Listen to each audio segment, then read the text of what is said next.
లోక్సభలో జరిగిన చర్చల్ని, లోక్సభలో కేంద్ర ప్రభుత్వం ప్రవేశపెట్టిన బిల్లులను, చర్చలతో పాటు కేంద్ర ప్రభుత్వం ఓటమిని ప్రజలు కల్లారా చూసిండ్రు. ఈ ఓటమి భారతీయ జనతా పార్టీ తెచ్చిన చట్టాల ఓటమిగా చూడాల్సిన అవసరం లేదు. భారతీయ జనతా పార్టీ నరేంద్ర మోడీ గారి యొక్క ప్రభుత్వం యొక్క చిత్తశుద్ధి ఓటమికి గురైంది.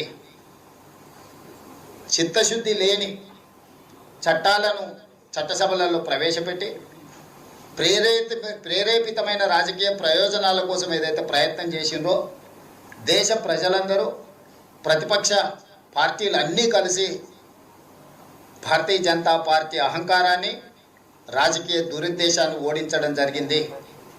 మహిళా రిజర్వేషన్ల ముసుగులో సీట్లను పెంచడం ద్వారా 553 సీట్లను 850 సీట్లకు పెంచడం ద్వారా వాళ్ళు ఏదైతే రాజ్యాంగాన్ని మార్చాలనుకుంటున్నారో, రిజర్వేషన్లను రద్దు చేయాలనుకొని 2024 ఎన్నికల సందర్భంగా 400 సీట్లు వస్తే 2/3 మెజారిటీతోని రాజ్యాంగాన్ని మార్చి రిజర్వేషన్లు రద్దు చేయాలన్న ఆలోచనను ప్రజలు గుర్తించి 2024 లోక్సభ ఎన్నికలలో భారతీయ జనతా పార్టీని ఓడించడం జరిగింది.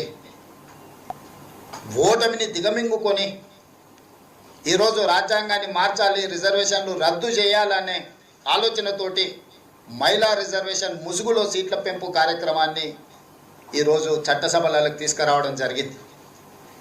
ఈ అంశాన్ని కూడా దేశ ప్రజలు, ప్రతిపక్ష నాయకులందరూ గుర్తించి మహిళా రిజర్వేషన్లకు మాకు ఎలాంటి అభ్యంతరం లేదు, సీట్ల పెంపు విషయంలో విస్తృత స్థాయిలో ప్రజలలో చర్చ జరిగి ప్రజల ఆమోదం మేరకు మాత్రమే మీరు ముందుకు వెళ్ళాలి, ఇప్పుడు ప్రవేశపెట్టిన చట్టాలను మేము ఒప్పుకునే సమస్యనే లేదు అని చెప్పి లోక్సభలో చర్చల సందర్భంగా చెప్పడమే కాకుండా ఓటింగ్లో కూడా కేంద్ర ప్రభుత్వాన్ని ఓడించడం జరిగింది.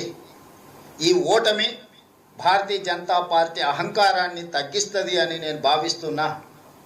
అదేవిధంగా ఇండియా కూటమి తరఫున, కాంగ్రెస్ పార్టీ తరఫున తెలంగాణ ముఖ్యమంత్రిగా కేంద్ర ప్రభుత్వానికి నేను సూచన చేస్తున్నా, మహిళా రిజర్వేషన్లను అమలు చేద్దాము తక్షణమే. నిన్న చర్చల సందర్భంగా 1 గంట సభను వాయిదా వేస్తే చట్టాన్ని సమూలంగా మార్చుకొని వస్తానని అమిత్ షా గారు చెప్పిండ్రు. 1 గంటలోనే చట్టాన్ని సవరించగలిగిన శక్తి సామర్థ్యాలు ఉన్నప్పుడు ఈరోజు శనివారము, రేపు ఆదివారం, సోమవారం రోజు తిరిగి సభలను ప్రారంభించి మహిళా రిజర్వేషన్లు అమలు చేయడానికి అవసరమైన చట్ట సవరణలతో మహిళా రిజర్వేషన్లను అమలు చేయడానికి చట్టాన్ని తీసుకురావాలని, ఆ చట్టానికి కాంగ్రెస్ పార్టీ సంపూర్ణంగా మద్దతు పలుకుతుంది. మిగతా విపక్షాలను, ప్రతిపక్షాలను అన్నిటిని కూడా సమన్వయం చేసే బాధ్యత కాంగ్రెస్ పార్టీ తీసుకుంటుంది. ఎందుకంటే స్వతంత్రం వచ్చిన తర్వాత పురుషులతో పాటు మహిళలకు సమానంగా ఓటు హక్కు ఇచ్చింది కాంగ్రెస్ పార్టీ. అమెరికా లాంటి దేశంలో మహిళలకు ఓటు హక్కు ఇవ్వడానికి 150 సంవత్సరాలు పట్టింది.